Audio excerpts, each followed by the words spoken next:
Hey, what up? Just wanted to make a little video, just kind of like talking election related stuff so we can move on to other topics. Yeah, um, as a person who's very far left in my thinking and, just long history of being very liberal, very progressive, I'm really happy with the way the election turned out, right?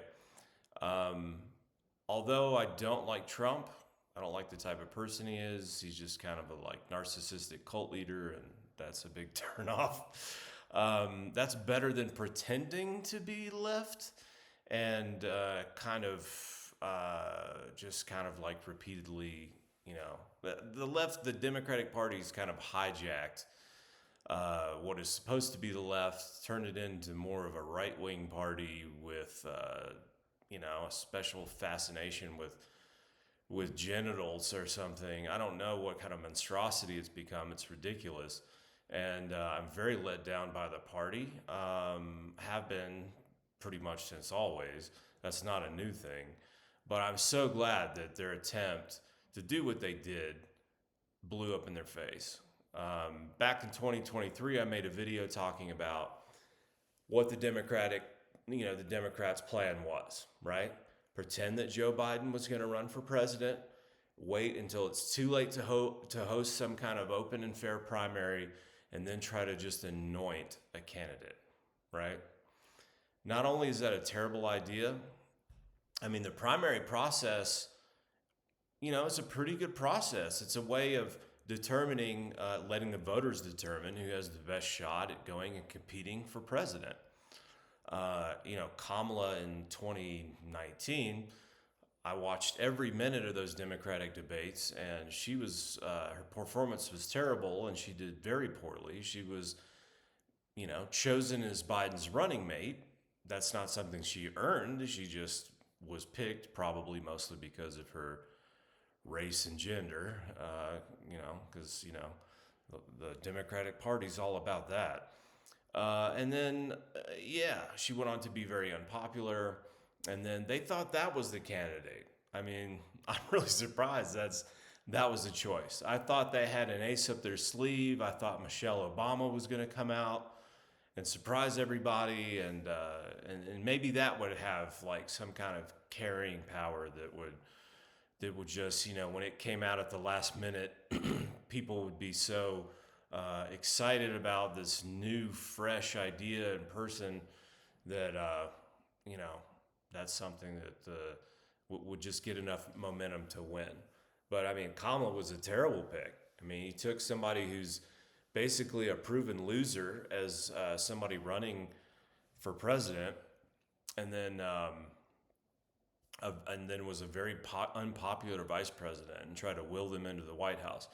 Now, a few things I haven't heard anybody talking about that I wanted to add to the conversation. Number one, the reason they did that, faked like Biden was going to run for president up until the last minute, is that Robert Kennedy Jr. was trying to become the Democratic nominee. And he would have become the Democratic nominee easily against whatever field they put against him, I think. I mean, Bernie's too old, and Mayor Pete's not the guy, and Elizabeth Warren. I think people are done with her. There's just not really a lot of viable people that they could have thrown in there. I don't think Cory Booker. I just don't see any of those people performing, out competing Robert Kennedy Jr.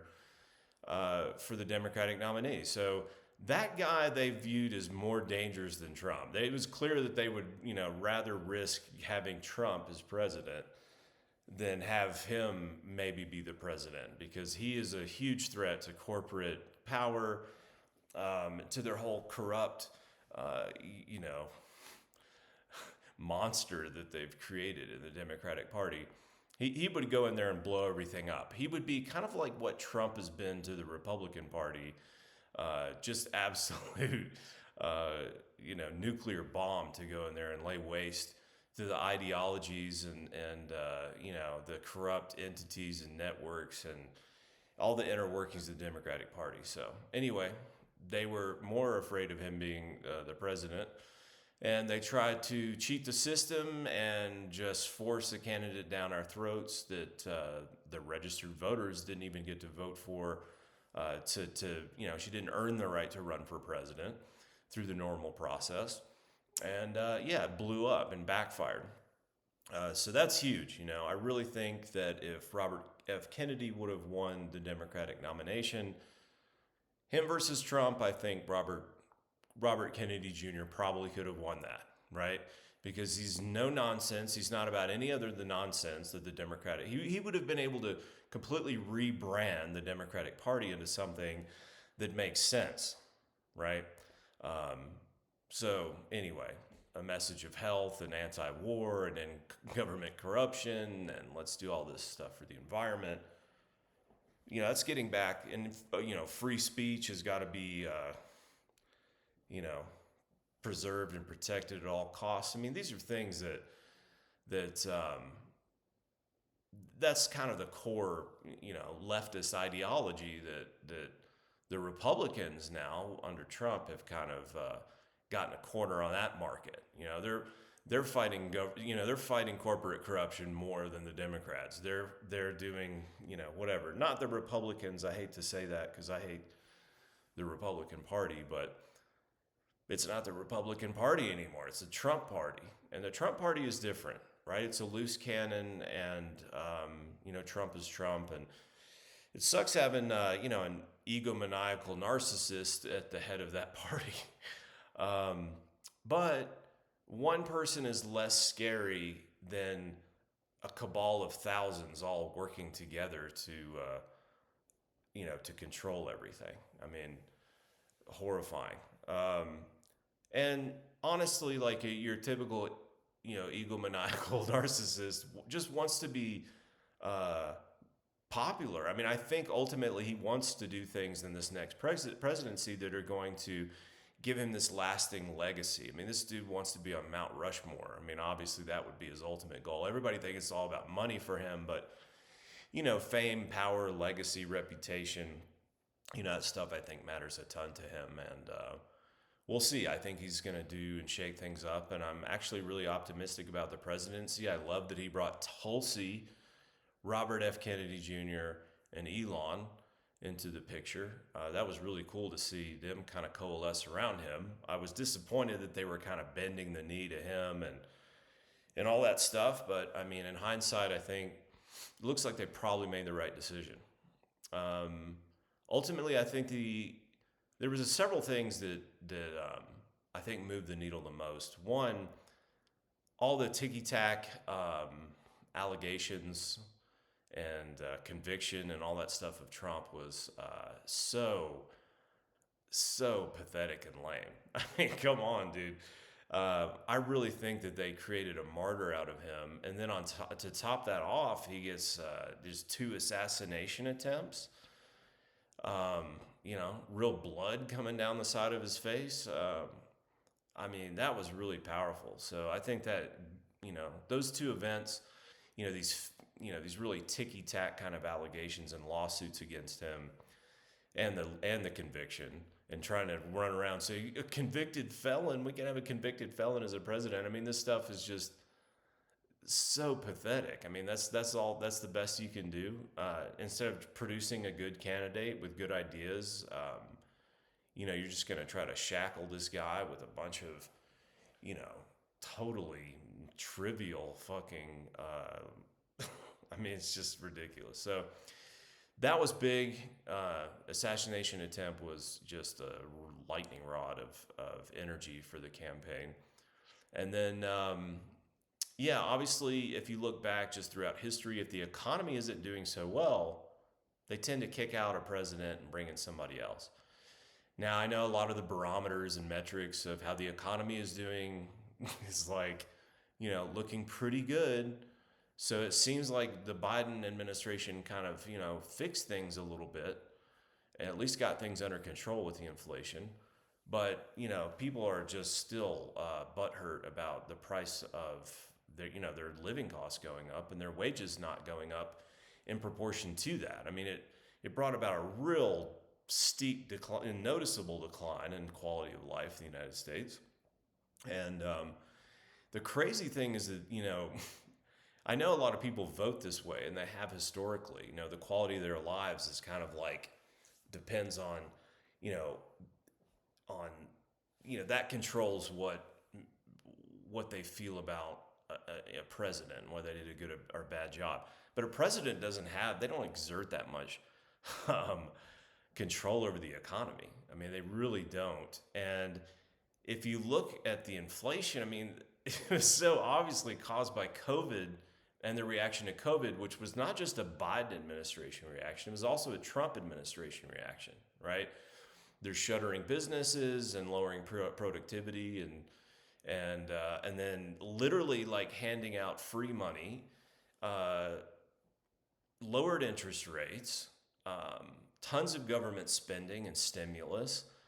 I mean, you can't throw out a ton of money there while reducing productivity and expect inflation not to ensue. It's kind of a no-brainer, but I mean, Trump, to think that the inflation that happened in 2021 had nothing to do with what happened in 2020 when Trump was still president or even prior to that is just insane, right? So, it was kind of silly that they would oust a president over inflation and that Biden would get just all the responsibility for for the inflation problem. He didn't do much to stop it. He pressed the gas pedal when he had the opportunity to make a smarter decision. But both Trump and Biden mismanaged that, perfectly. It's just like they really just botched that and caused huge inflation. And Trump's not going to be able to come in and fix that.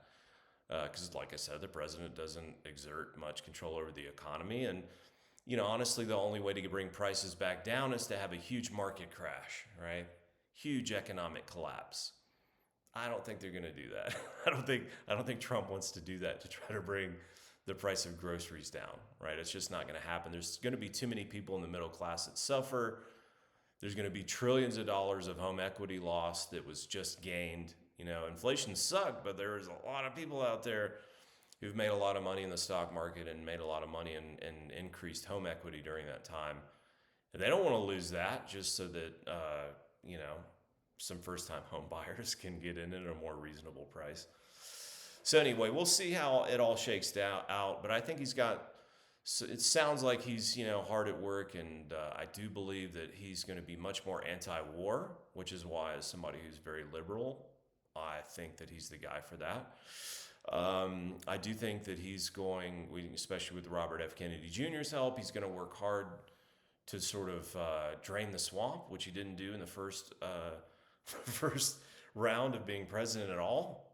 But I do think that he learned from his mistakes, honestly, and he wants to do that. I think he really does. And I think he's got somebody by his side that actually has the know-how to do that and knows the tactics to make exactly that happen, which is why he's such a dangerous man. And the Democrats, basically shot themselves in the foot, to basically do everything in their power to keep this guy from having a shot at becoming president. So, I mean, I think it's going to be interesting to see what happens. I love that Elon is in the mix as well. A lot of people have a lot of distrust for Elon. I get it. But if you're, really open-minded about Elon and you follow him all along, I mean, that this dude is about more than just money. And, as someone who's been really disappointed in the Democratic Party forever, I mean, I always wanted them to, push forward much more aggressively the move to renewable energy and electric cars and things like that. And they never did that, so Elon had to step in and do it. And he's done more than the Democratic Party's ever done to advance that. And he saw that freedom of speech was under siege. And so, he went and spent $44 billion to acquire Twitter to kind of fight back against that. And he's done more for that than the Democratic Party has done. So, and he's done more for the space program as another. So he just seems to be the kind of guy who sees things that are not getting done, and he just says, "Oh, fuck it, I'll do it." And I think that's really admirable. So, I'm an evangelical for sure. And, so it's really good to see the lines blurred, you know. It's kind of funny. Like I'm, very left leaning. I'm anti-capitalist, like fully, anti-religious, fully. Um, I'm all about, super hardcore pro-environmentalist. And so, all these kinds of things are super leftist ideals. And I'm happy that Trump won because I think he and the people around him represent those kinds of things that I want better than the Democratic Party does. And the Democratic Party is just, scuzzy, the kind of things that they do and the control that they have over, the media and the talk show hosts and celebrities and all this stuff is very creepy. So I don't like that. But yeah, like the lines are blurred. My mom, who's a Republican, is like loathes Trump. I mean, loathes Trump as much as anyone, won't even like, I mean, won't even just hits a mute button the moment he comes on TV, changes the channel, whatever, like just despises. I've never seen her hate anyone so much in my life, and she's a Republican. So I'm trying to like console her and be like, hey, actually there's some cool things and there's cool people around and maybe this time would be different. I don't think I made much progress with that, but yeah, anyway, I'm excited for for Trump round two because it's got to be better than whatever the Democrats had cooked up. Holy shit. They're scary. And just lunatics, all the things that people who on the left have been clamoring for decades. We want free healthcare. We want, anti-war, but, pro-environmental kind of stuff. All we asked for, all the things that we asked for, all the things on our liberal wish list have gone unanswered. And we mostly just get, chicks with dicks and more guys fucking each other in the butt.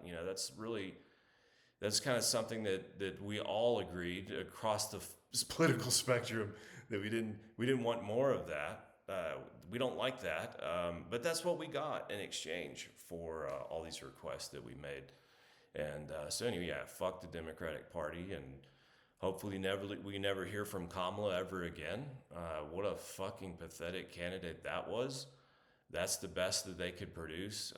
I can't believe the election was so close, honestly. I never believed for a second it would be close. And it was way closer than I thought it was. They call it a landslide. I was expecting something a lot more dramatic than that. But it was still a solid win. And pretty obvious now that America wants a significant majority of America doesn't want what the left is all about, and hopefully the left can go reinvent themselves a little bit. But for now, I wouldn't touch them with a 10-foot pole because the ties that they have to all this corporate money and just they're fully corrupt to the core, 110%, and it's sick.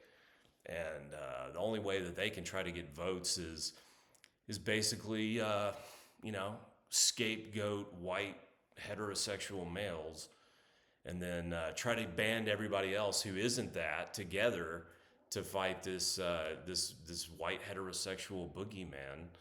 And yeah, that feels a little personal. So anyway, I'm very, very happy with the results, and I hope we can find somebody better than Trump in the future, because this can't be the best we can do, but it's certainly better than,